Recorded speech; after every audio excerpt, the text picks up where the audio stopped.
Good morning, ladies and gentlemen, friends, listeners, colleagues, and anybody who's just checking in for the first time. We've got another episode today, and happy to say it's coming from Cairo in Egypt. We've got Mohammed Hanno, who's the Executive Chairman of the ASE Group, and he's joining us directly from Cairo. So, Mohammed, lovely to have you on board. Same to you. Really nice. For this. Yeah, I've got some lovely memories of Cairo. Looking Mohammed, forward to have you back. Yeah. Mohammed, can I just ask you, please, can you just give us a little bit of background about the ASE Group and yourself? Okay. Actually, I started in aviation services late 1973 and joining Alitalia at the airport, Cairo Airport. I stayed with Alitalia for nearly up till 1979. I was from a normal trainee up till when I resigned, it was a duty manager at that time. Then I joined Hapag-Lloyd. Okay, a bit of German there, huh? Yeah. Hey. And then I stayed with Hapag-Lloyd. I was positioned in Egypt, in Cairo, for 6 months during winter time, and 6 months in Italy, in Capodichino Airport, Naples, and for nearly 2 years. Then I joined Aero airline as well, German airline, charter airline. I started with them. It was flying to Cairo, and they started one flight. When I left them, we had 21 flights weekly from Aero. Then I said, it's more than enough working for others. Let us start ASE. Yeah. We started Aero Services Egypt. And I had the plan that one day that it will be Aero Services Morocco, Aero Services Tunisia, Aero Service everywhere. The MENA region. Unfortunately, when we started ASE, we started very slowly. We had the ups and downs as everybody. Yeah. We had a lot of ups and downs, especially with the terrorism at that time. Yeah. And at that time, we were contracted by Air Berlin. Oh yeah, that's also problems, huh? Yeah, Air Berlin started with us. They had only 3 aircrafts in their whole fleet. We were their representative and sole agent in Egypt since 1994. And then when the unfortunate Luxor incident happened, everything stopped, and they asked me if I can assist them in Morocco. I went to Morocco and then started here the whole game back again. We started Morocco and we decided, me and one of my assistants, that we have to do something in Morocco. Yeah. We did. We were trying to do Aero Services Morocco, but unfortunately there was already somebody took the name, which has nothing to do with the airline. Okay, so that's those sort of challenges happen all over the place, huh? So we started on the ASE. We said, okay, we'll make it an ASE. So we made the airline supervisors experts. So we have the ASE. So you keep the link. Yeah. We started there in 1998, and we began working quite well. We started very well. Air Berlin was with us. Everything up to now we are there, and we are quite happy there. We started also our training center over there, but unfortunately, due to some I would say not enough students who came, we had to close it down. Okay, so we've covered a lot of the challenges that you've had there, Mohammed, and I would imagine obviously this particular crisis that we're going through now has had a big impact as well, huh? How has the crisis affected you at the moment? Well, now everybody's at home. We are all working from home, except for some flights, repatriation flights back to getting. We had a lot of airlines coming, taking several of the Polish citizens that were there. Yeah. We had small executive flights taking their clients back home.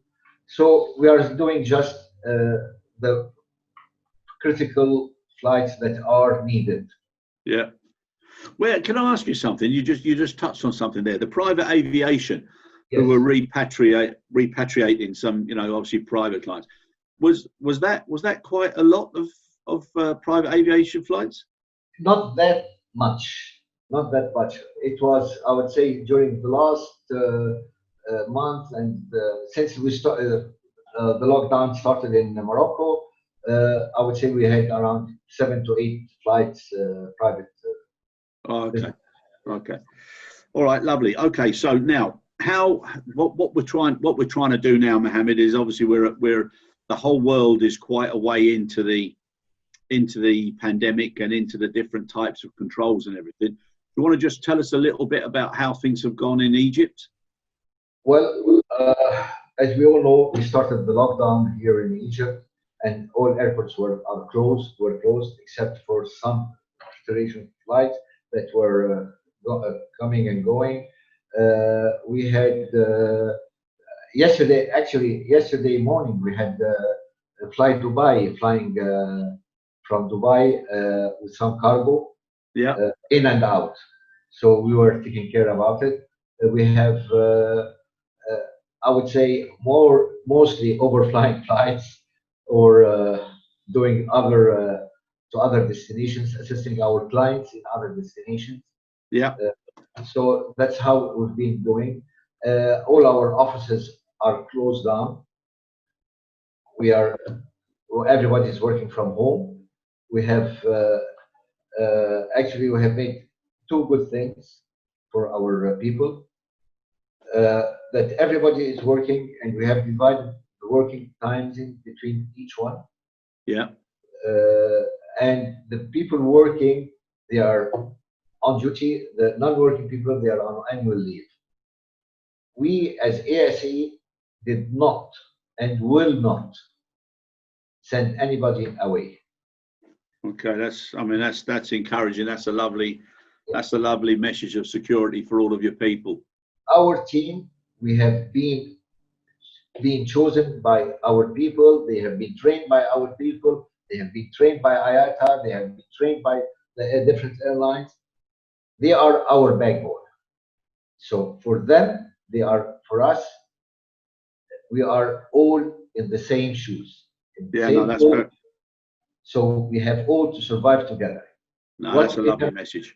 Yeah. What we have done, that we said, okay, if you finish your annual leaves, you are going to continue having annual leaves, but instead of a plus annual leave, you will have a negative annual leave.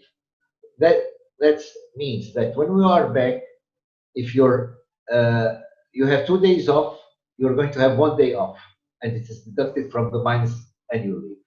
Okay. So that's how they are going to be with us. We took the opportunity that all our staff, we have training.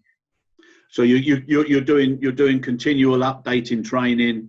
Exactly. Very good. Actually, we had with the Airport Services Association, with ASA, they have sent us one of our partners in ASA. Yeah. Strategic partners in ASA. It's a training center. They had a free training on COVID-19. Yeah, very good. Most of my teams, whether in Cairo, Hurghada, Luxor, Sharm el-Sheikh, Alexandria, they have been they entered this registered, and good enough. We had a good scores for them. Okay, good. Yeah, no, it's important. It's important to keep people in in a state of competence and you know, upgrading what they're doing, because it takes so long in this industry to train good people to do the jobs correctly in the first place. Exactly. Our training department, on the other hand, took the opportunity that they appointed in each, they have a sort of a turnover of trainers to train others with their experience. Very good. Yeah, no, it's important. It's Yeah. important. Can I ask you something now? Now, obviously, people are starting to talk about the new normal and how things will change, and you know, it's a definite that there is going to be a new normal, and things have already changed, and they're going to continue to change. What do you think are going to be the biggest changes with regard to your particular business? Well, it won't be the same as before. Number one, there will be no direct communication or a previous communication between the passenger and the check-in counter. They'll try to minimize any communication. That's the the most important thing. That's why we have we are, I would say, training our people. One of the main training programs we are doing is how to communicate in such cases with the people, and how to explain to them that what is going on, it will become our normal life. Okay, so are you talking about kiosks or screens or? Actually, the screens and things are done by Cairo Airport Authority. Yeah. But all our team members, they will have the face masks. Yeah. Covering them. They'll have gloves in their hands. Yeah. We'll try. There will be distances as per the authorities have requested between each passenger. It will take a longer time during check-in, longer time during security, a longer time during, I would say, immigration. But at the end, we will survive. And that's the most important. We care for our safety as well as the safety of the passengers. Yeah, yeah. And are the airport authorities there and the civil aviation authority, are they looking at any automation or any new technology that can speed things up a little bit? Because obviously, if you're looking at the standard social distancing, it reduces the capacity down to about anything from 25 to 40% of what the airport terminal capacity would be normally. And my recollection in Cairo, that would be quite restrictive. I agree. But regarding the restrictions done, actually, if you look at it, Chris, from another point of view, it's that at the very beginning, at least, I personally say that until end of this season, this year, and beginning of summer season next year, everything will be slowed down. Most of the people, they will not travel. So the people who are going to travel are the people who need to travel for either for business, for medication, for whatever it is, but it will be not as before going for leisure. The leisure people will be less traveling. It's not the same with the fun of traveling, especially on board the aircraft. Everybody will be thinking once or twice, and economically. Not only economically, people will reduce their travel and they will reduce their costs and expenses. Exactly, and I think as well, so many people now are still very worried, and their main focus is on a vaccine specifically, and you know, that's what the next big break is going to be. So their level and their tolerance of fear against confidence, consumer confidence, keeps going like this. So everybody will do their own evaluation. So it's going to be a tough time. Exactly.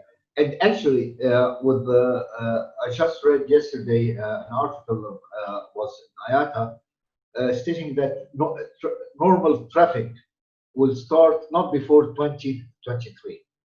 Yeah. So it is a period, a transition period that we have all to bear with it and try to avoid so many things that used to be done. It's amazing. It's amazing how something like this, that, you know, so many people should have been not should have been aware of or expecting, but at least better prepared. So I think everywhere is going to start reflecting now on what they could have done, should have done, would have done if they had a better knowledge. So are you guys also spending more time now on risk assessments and business continuity and sustainability? Yes, our risk department, they are looking at it quite well. They are training all our team about all the risks that we are going to face, everything related to our traffic and our between stations and between Morocco, Egypt, and United Arab Emirates. Yeah. Okay. Very good. And obviously from a regional perspective, the Middle East is so important to Egypt. But domestically, is there a bit more confidence now with domestic travel when the lockdown starts to open up? Actually, Egypt Air has announced that domestic travel will start, and they will have some flights. The government said domestic. There are no restrictions for the hotels to open. They will have a special license to be when they are opening to operate, and this will be inspected by the Ministry of Tourism and Hotellerie Chamber. I would say mainly daily. I would say or day yes or no, to see that they are going according. From the things that they were saying, that dining rooms, it will not be on full capacity, not more, a family of 4 people maximum to be seated on the same table. Apart from each table, there will be 2 meters. So they are taking good. It will not be a full capacity, but it will be mainly between, I would say, 25 to 50% capacity of the hotels, especially large ones. Okay, so so it's going to be hugely tough for everybody. It's an amazing change and a psychological change as well. Exactly. How are you gauging the the anxiety levels of your people? Are you looking at that area as well? The HR, our HR are doing quite a good job. They are always in communication with them. They are always trying out. Come on, guys, we have passed with things much difficult than the COVID-19. We had terrorism. We had so many things that we passed through since we started, and we survived. So as long as we are taking good care and we are looking on a wider screen, I think everything would be quite good. I think the average member of the public hasn't been aware of the regular disruptions that we have to all be aware of and deal with in aviation.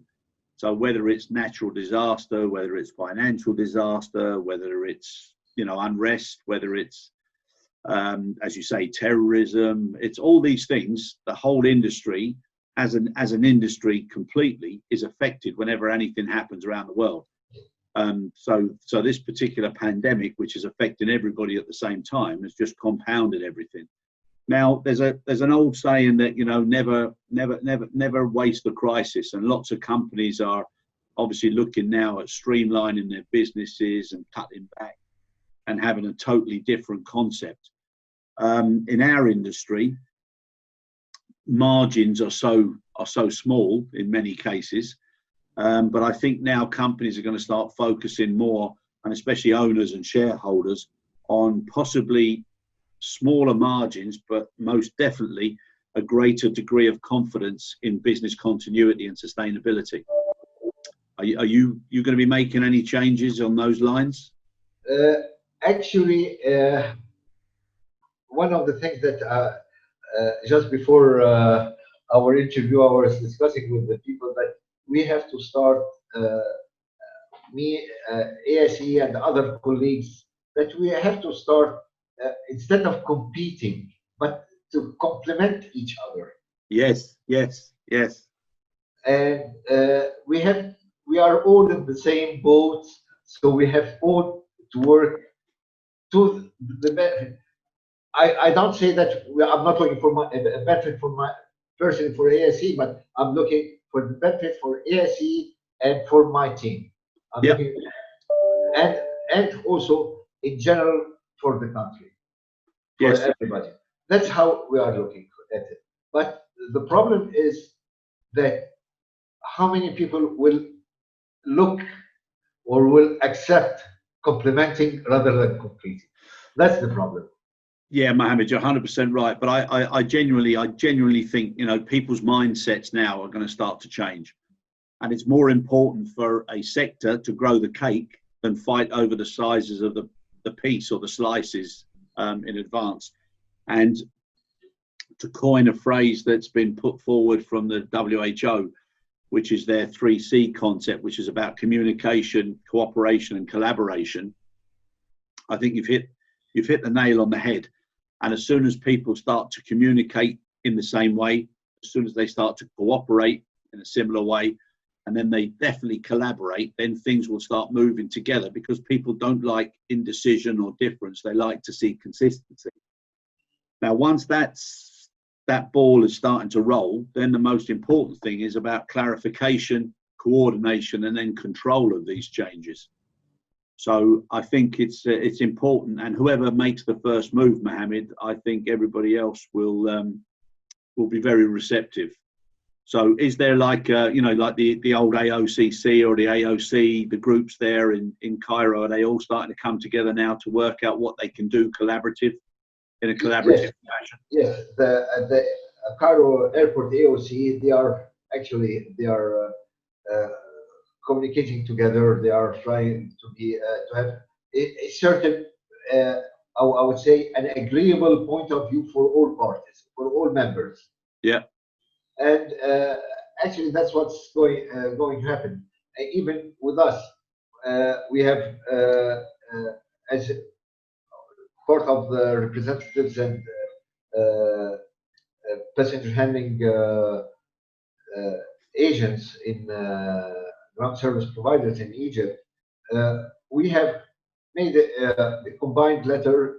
We have presented to the Minister of Civil Aviation, requesting that we need to be more, I would say,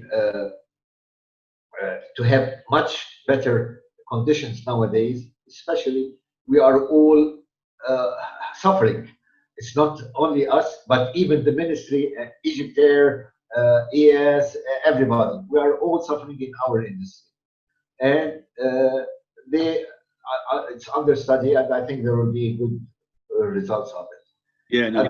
At the same time, we said, okay, let us think of something else. That why don't, even if two of us started together? Exactly. It will be the first step. That let us do something that will help us all. Yep. And I think it's better that if a sector grows and becomes more consistent and more efficient, it's good for everybody. Exactly. And you know, it's a little bit like sport. You know, if you play sport, you always want to play against the best. There's no fun in always winning every time on your own. You know, you need to have a little bit of good competition is always good. Yeah. Now, when things start to open up a little, what are your primary objectives as soon as things start to formulate as a new normal? And bear in mind, most people don't know what that new normal is. What I mean by that is, have you already started looking back at the things that people were addressing previously in all our yesterdays and deciding to, get rid of a lot of that legacy waste? So whether it's projects that weren't really going anywhere, whether it was new products that were taking too long to launch, whether it was new initiatives, whether it was investment, are you starting to cut the cloth accordingly? Well, for us here in ASE and especially in Egypt, no, I think everything will be steady as it is. We started, instead of having so many places, we are in Egypt, we are serving nearly 17 airports. The 5 main touristic areas, yeah, Cairo, Luxor, Hurghada, Sharm el-Sheikh, Aswan, Alexandria, and then we go to Matruh, Halamain, with special flights going there. That's how we are doing it. But in Morocco, no, we have decided that we have stations that are serving 1 flight per month. We said, yeah. Forget about it. Yeah, it's over. The person over there, he will remain with us, but it would be an ad hoc, I would say, ad hoc fees. Yeah. And they accepted. Yeah. Well, I think a lot more people are becoming a lot more realistic now with how all businesses are going to have to change. Now, in the UAE, no, we are still the same. Yeah. We are doing full station management for the airline that we represent over there, representation, and so our cost is not that high as in other places, but we still have our team that we have.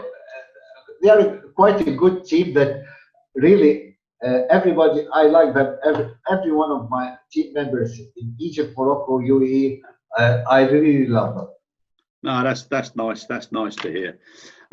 Just now, as we're starting to get towards the end of the podcast, Mohammed, can I ask you if you were the wisest of men, and I know you're very wise as it is, but just using that term, what would be the 3 things that you would hope that you personally would be able to influence in your organization as we come out of this, probably one of the worst of crisis that anybody has ever experienced? I would say the first thing I would tell them, just believe in what you are doing, love what you are doing, believe in God, and everything will pass by so easily. And that's one of the main things I say to any new team member. It's not the matter that what you are going to get at the end of the month. If you are going to love what you are doing, you are going to give it more than what you are taking. Yeah. No, it's such a strange thing, and I think things like this and with isolation and with social media, which was, in my opinion, it was a concern anyhow. But there's going to be an awful lot of pressures on people to think, is this going to happen again? Is there going to be a second wave? What do we do? Is this the right career, etc.? And I've been asked many times now, why would somebody come into this sector when every single thing, virtually from civil unrest to wars to famine to floods to terrorism, affects the business? That it's not really a crisis protected business to come into. But I think with all the regulation and how safe air travel is, it's an industry where we learn to survive, and we learn to survive very, very strongly and overcome things quickly. And I think the level of innovation that's been in place now, and you mentioned IATA earlier, ICAO, the speed at which they're doing things now and sending out state letters and helping people understand that if you make a general list of prerequisites, sometimes there has to be slight modification, because if not, we're not going to get aircraft coming in and landing because crews are being isolated, etc. So there has to be exceptions and workarounds, but it doesn't mean that it's one rule for the public and one rule for something else. So that awareness and the understanding of how important travel and cargo and the supply chain is, I think, is really, really now made everybody in the world realize that frontline workers especially the care workers and hospitals, etc., but also frontline logistics workers. They're the team of heroes that help the world just keep turning the way we all expect every day and every night. In addition to that, Chris, being a board member of the Aero Services Association, ASA has done a very great job during this crisis.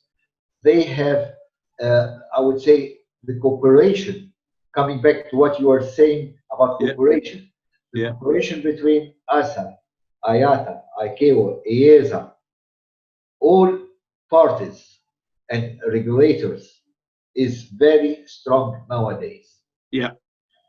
Before, I would say, a couple of years ago, ground service providers were not recognized by any of the regulators. Yeah. Now we are recognized. ASA has made a very clear point about what are we doing and the importance of the ground service providers. It's the same. It's one of the questions that I always ask the people at airport authorities. Who are your customers? Yeah, exactly. They tell me the airline. I say, no, it's not the airline. The airlines, they come and go. Today they are flying, tomorrow they have changed the destination. They said, the shops, the retailers. Yeah. I said, no, but the people who are always there and the least people looked at is us, the ground service providers. Yeah. Yep. The GSP, and the ground handling agents, all of them, they're very, very, very valuable, and they're the washing machines of every airport. So they definitely need a lot more recognition.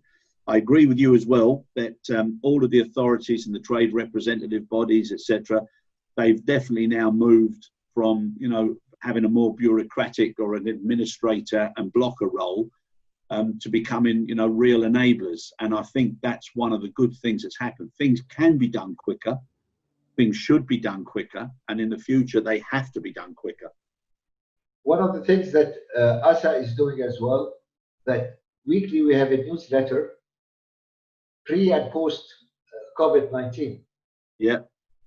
Which is gives you what's going on, what's happening, what regulations are coming out, what new things are happening. This is what we lacked before, actually.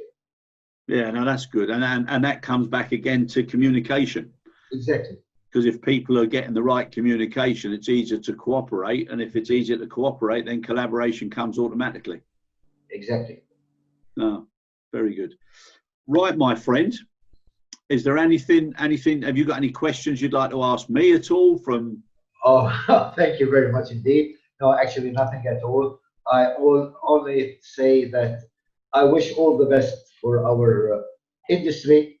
I wish that we pass this quickly and with the cooperation, collaboration, communication of everybody in the industry, that we are all one and we have to complement each other. Whether here in Egypt, in Europe, in the States, everywhere, it's an industry that is uniting everybody. Exactly. And whether we're at an origin or a destination or a hub, it's because everybody's there together that makes it so smooth and so important.